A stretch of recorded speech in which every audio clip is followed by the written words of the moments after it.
Hi, I'm Callum from Tyne Valley Motorhomes, and this is the handover of a Benimar Mileo 331. So as we start the walk round the driver's side of the vehicle first point you get to is your fresh water intake.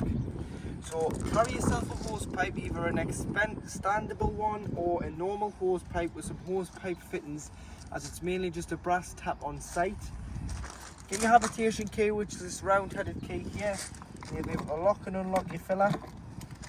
Pop the flat end of the hose in here and fill until it either overflows or until you're happy you've got enough water on board, which you can see on the main Benimar control panel inside the vehicle.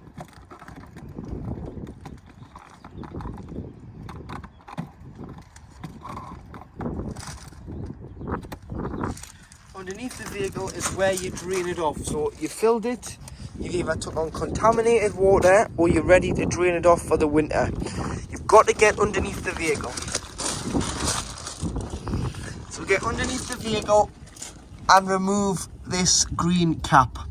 That'll drain off all the water that's in the freshwater tank to stop the water from freezing in the winter when we're experiencing colder weather for frost. Or if you've taken on contaminated water, drain it off. Or if you're simply just not using the motorhome for a couple of weeks, drain the water off, because the water will become stagnant. But you don't drink this water unless you're boiling it, because you don't know where you are picking the water up from.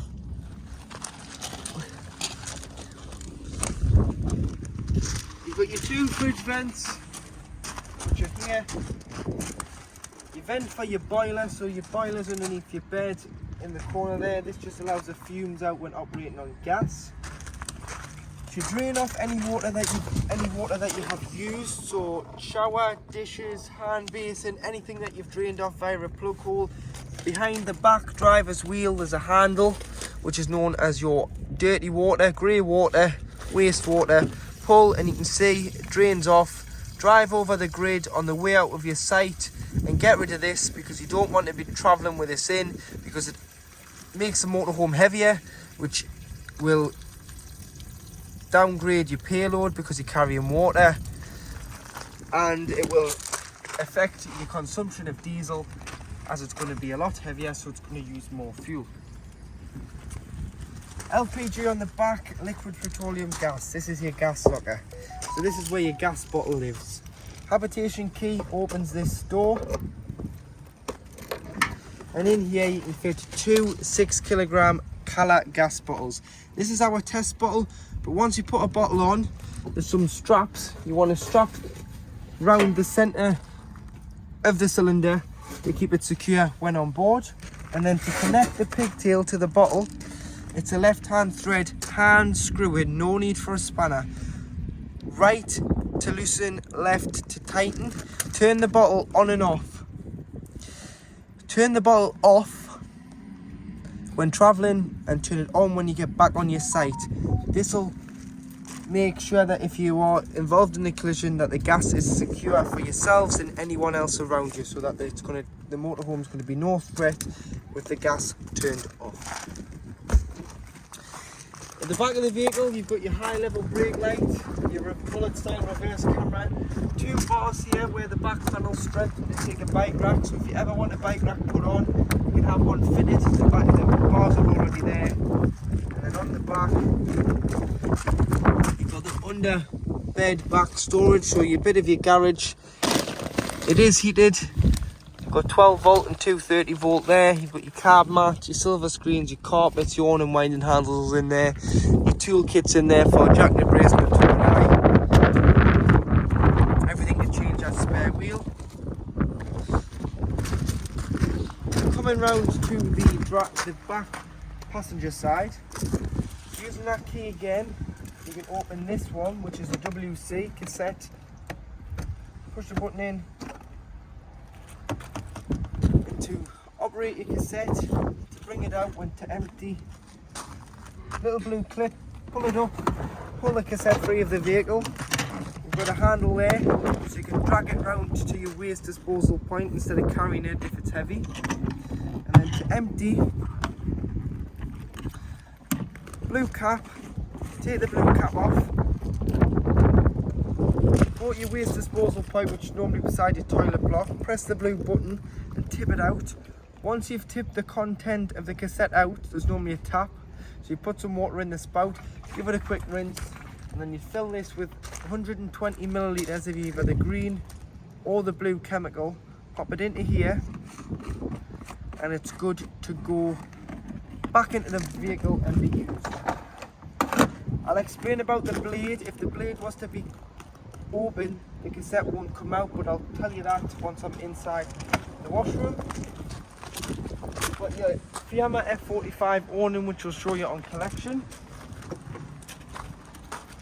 To hook the vehicle up, to either charge the batteries before you go on your holiday, or when you're on your holiday on a site, you've paid for your electric, you'll want to hook the vehicle up. To do that, get your hooker bleed, lift the collar, lift the flap on the van, slide it on here, hook the vehicle first, then the power source, and do it in reverse order when unhooking, so that you're never walking around with a live lead. And when you are unhooking, if you just press this blue clip here, you'll be able to release the pins in the hooker bleed, which means it's safer to pull the hooker bleed off. Next to the door, you've got your gas barbecue point. So to hook,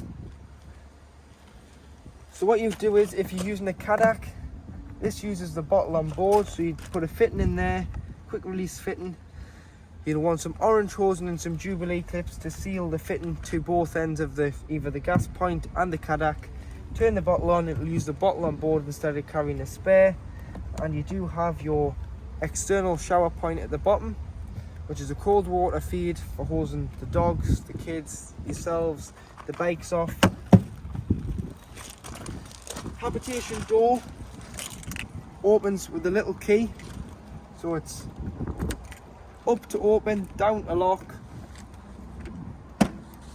To lock one inside, you just lift this up, shows red, that's locked for the night. As soon as you go for the handle, it will open the door.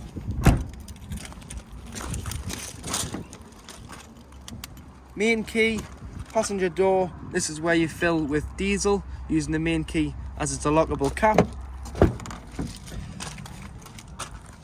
Tyre pressures, 5.5 bar, which is 79.5 psi all round for your tyres. Leisure battery lives underneath the passenger seat. Engine battery lives underneath this compartment, so you've got to take this flap off out of the cab floor to access the cab engine battery, and your bonnet releases on the side of the dashboard. So if we have a quick look underneath your bonnet,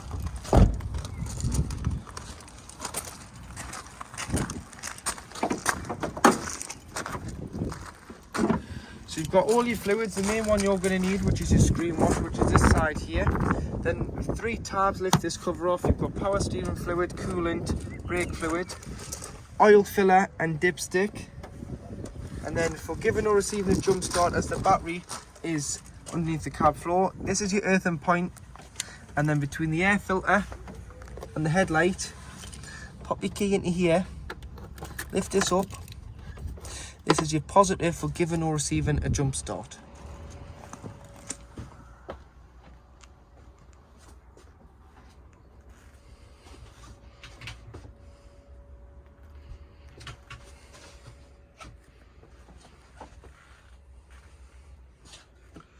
To operate the Benimar control panel, so you've got your master switch here, which turns the vehicle on and off.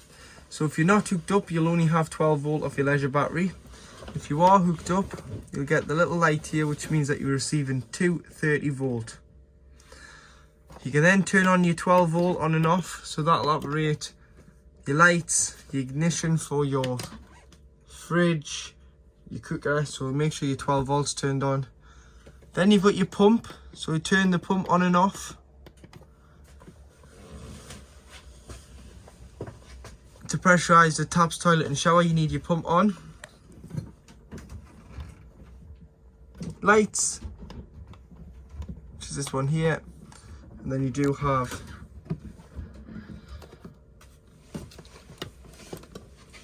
leisure battery reading. Take the hook about to get a true reading of the battery.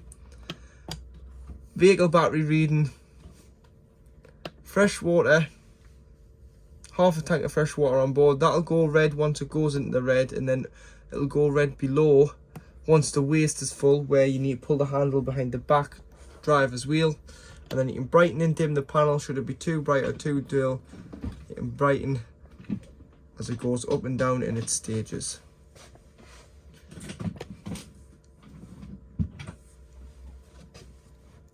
To operate the Truma CP control panel, to turn on and off, you just press and hold, a long press and a long hold on here to turn on and off.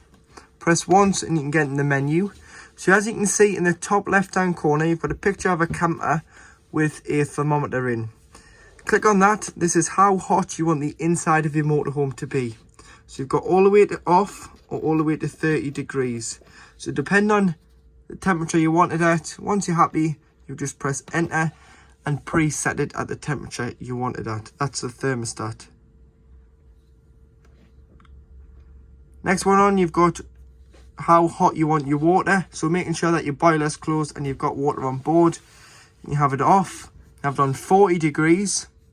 You can have it on 60 degrees. Or you can have it on boost, which will turn off the heating and prioritize the water first. So for this, we'll just say we want it on 60 degrees, and that'll heat the 10 litres of water in the boiler. This is the energy source, so picture of a gas bottle, electricity symbols. This is what source you're running off. So you'd run off gas if you were wild camping and didn't have any other source available. Mix 1 is 750 watts and gas. Mix 2 is 1500 watts of electric and gas. You'd use this if you are in desperate need of hot water or heating, more so in the winter, as it reduces the time it takes to heat the water on mix 2. And then you've got electric on 1 kilowatt, which is 750 watts of mains electric, which you can use on if you're on a CL site or abroad, but check which amperage the site gives you. But on most sites throughout the UK, you can use electric on 2, which is 1500 watts of mains 230 volt electric. Fan speed, so eco or high. Eco takes a smaller feed of 12 volt. High, you can hear the fans a lot louder because it's given more fan speed to bring the heat around the vehicle. But you'd use eco on a night as it's far quieter. Timer, so you can time it to come on and off. Time on the main display panel. Then you've got a settings here, so you can go to reset, and you can reset it if you get a warning triangle in the middle there, which indicates a fault. And then you'd go back in and set it all back up. In the kitchen, you've got 2 gas burner rings with 1 electric hot plate, which only works when you're hooked up with 230 volts. So you've got to have that hooked up and the light will come on. Once you've had the hobs on, allow it to cool before you put the cooker hood down, otherwise you can shatter the glass. And underneath,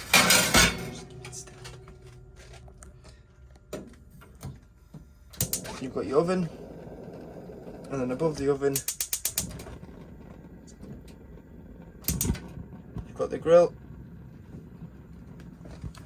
But you may want to wrap up or take out the grill pan and oven shelf when travelling, as they can cause a bit of rattling when on the road. Storage drawer below the oven.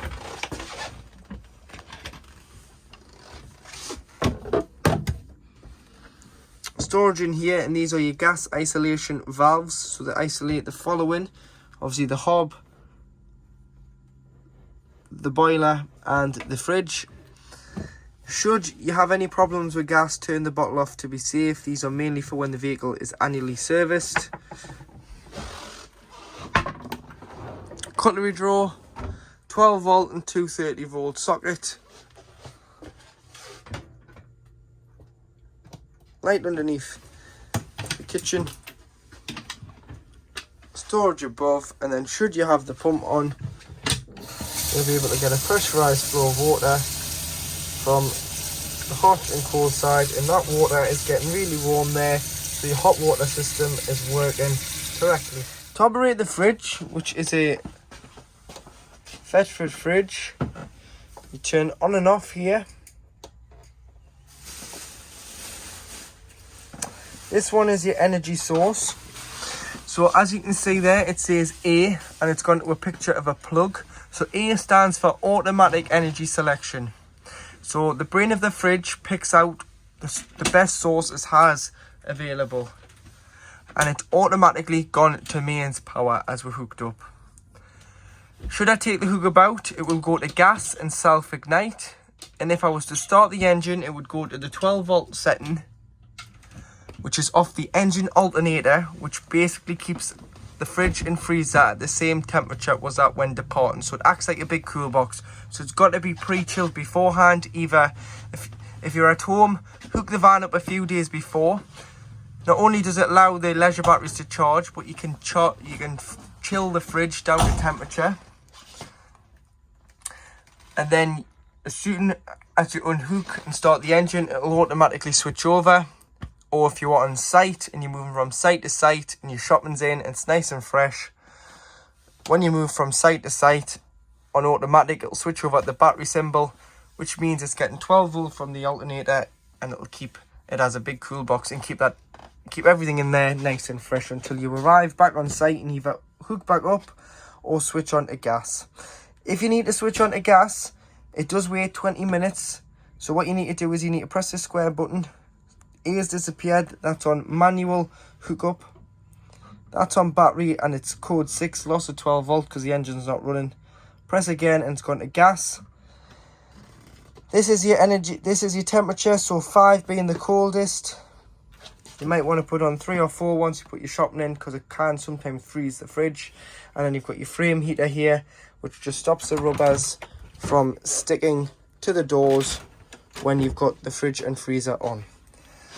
Once you've finished with using the fridge and freezer, what we do recommend is take everything out, give it a wipe out, then you want to leave the doors open. So underneath both handles here, you've got these little toggles.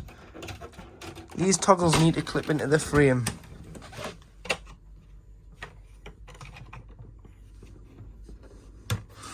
They'll allow the door to stay open, which does allow air in and out the fridge, which stops the smells from forming by trapping the air and you're getting mold growing in your fridge and your motorhome smelling. In the washroom, so you've got your shower. When winterizing, if you unscrew your shower head from your hose and lie your tray in your shower tray, it stops any water from potentially freezing in here, leaving your mixer taps open in the middle position. So kitchen sink, hand basin, shower all need to stay open to stop any air or water from coiling up in there. You've got your shower screens, which are tied back here, which you want them tied back before you travel, because they can cause a bit of noise when on the road. Duckboard in the bottom of the shower tray, which just helps bear weight and helps the flow of water drain off in the shower tray via the 2 plug holes. And then to use the toilet, what you need to do is make sure the pump's on. Press the blue button here, which gives you a flush. Put a little bit of water in the toilet first, which lubricates the seal between the top of the cassette and the top of the toilet. And then what I would do is open the blade. So this is the blade here, this grey handle. Slide it to you. Opens the blade. When you use the toilet, it stops the top of the hatch, which is known as the blade, from getting dirty. Everything goes into the cassette. You can then flush after use. And then you can then shut it by sliding this back to the left. If that was to be left open, the cassette won't come out the side of the motorhome. It's got to be closed to get the cassette out, because the mechanism is still engaged and the cassette simply won't move. So you'll know what you've done. You'll have to run back in, close it. But if you do it in that routine like I've just shown you, you shouldn't have any problems. Washroom's heated via the heating. So if you've got anything that you want to dry out, hang it up here in the washroom and it will dry out in no time, as the washroom is the smallest place in the van. It'll get really warm. Toiletry cabinet. Storage in the back. Towel rail, coat hanger, toilet roll holder, and then you do have a skylight, so you can open that up. Open it for ventilation, but make sure all your skylights and windows are securely fastened before you start travelling anywhere. Some more toiletry space here, and another one underneath. So underneath the bed, if you lift this false panel here, which underneath is your boiler, which does two jobs: heats the motorhome and heats the water. Obviously in the winter you don't want to leave any water in the boiler, because when it's really cold and goes to freezing, the water could freeze in the boiler should it be sitting and not being used either on the driveway or in a storage yard. You want to make sure it's fully drained off in the winter when we are experiencing cold frost. This here is known as a Truma anti-frost valve. So on the back it has a button that pops out, so I'll just show you the button.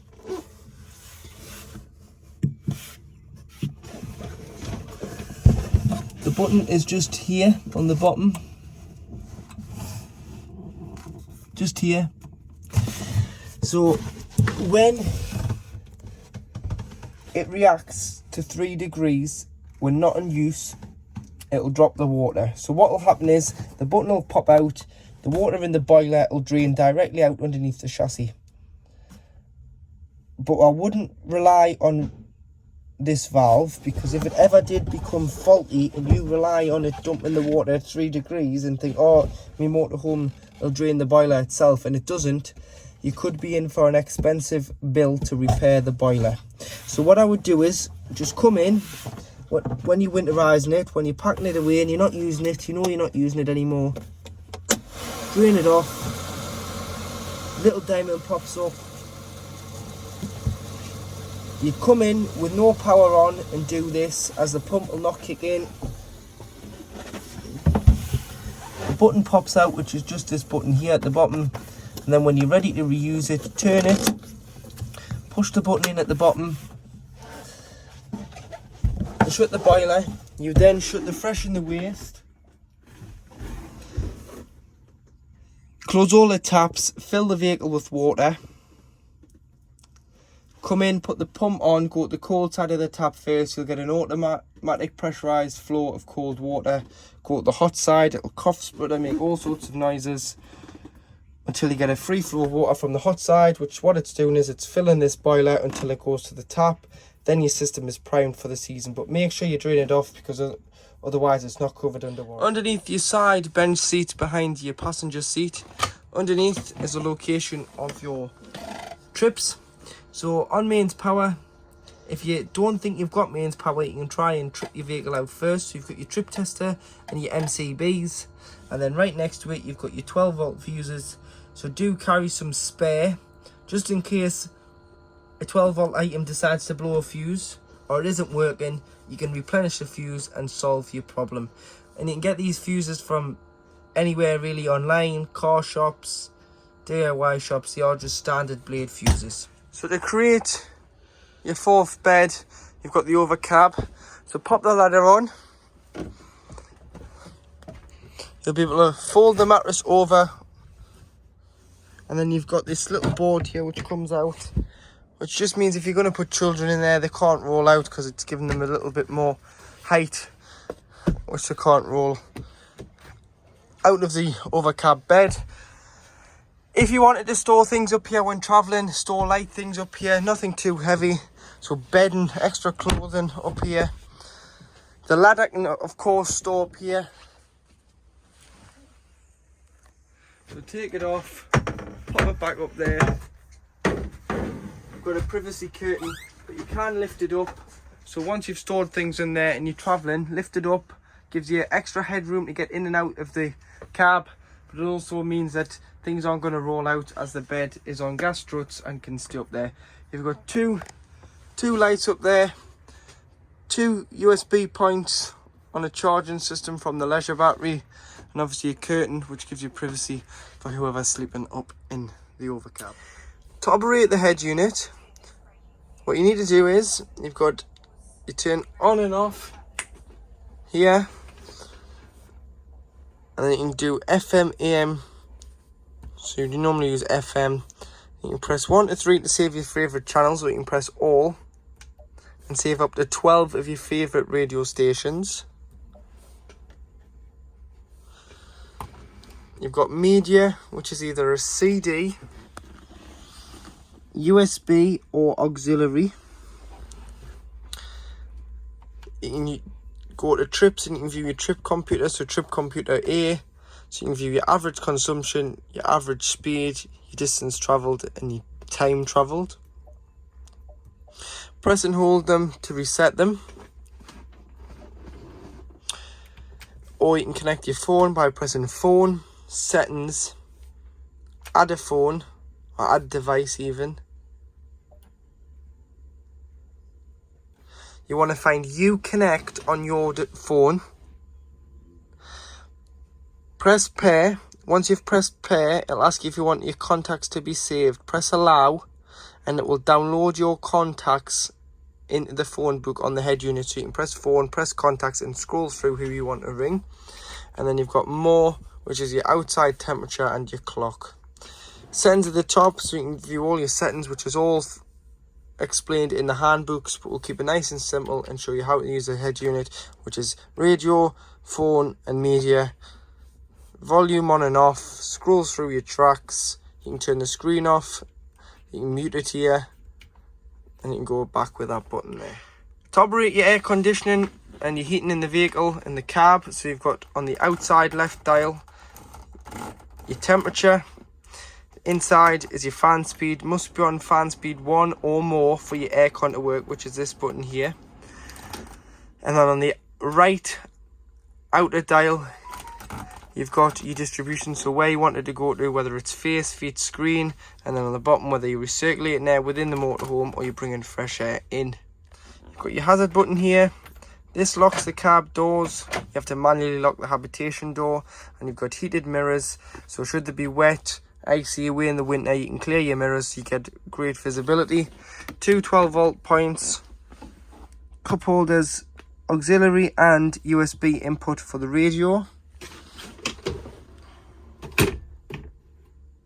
Glove box, heated and cooled glove box via the air conditioning. And then to black the windscreen out, you've got Remus carb line, so pinch, slide along, pinch, slide along. You want to push this end into here and connect, and that's how you would black the windscreen out. And then to do the driver and passenger doors, just pinch and slide your MS carb blinds down, and that'll black out the windscreen and the side doors on an evening. To the right of the driver is the location of your handbrake. So your handbrake's between the seat and the door card, which allows the seats to turn as it's on the right hand side.